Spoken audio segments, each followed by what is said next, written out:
If you have any small bumps protruding from your walls, they're likely what contractors call nail pops. As new homes settle and drywall shrinks, sometimes the nails or screws affixing the drywall to the studs start to protrude.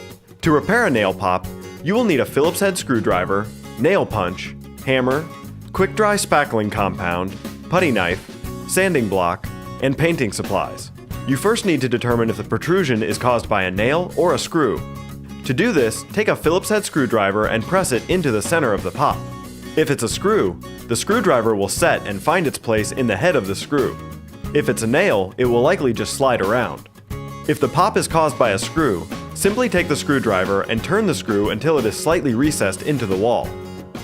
If the pop is caused by a nail, take your nail punch and hammer and tap the nail head until it is slightly recessed into the wall. Next, with a putty knife, apply a layer of quick-dry spackling compound to cover the hole. Allow it to dry and sand the surface. Repeat with another coat if necessary. Once it is completely cured and sanded, apply fresh paint.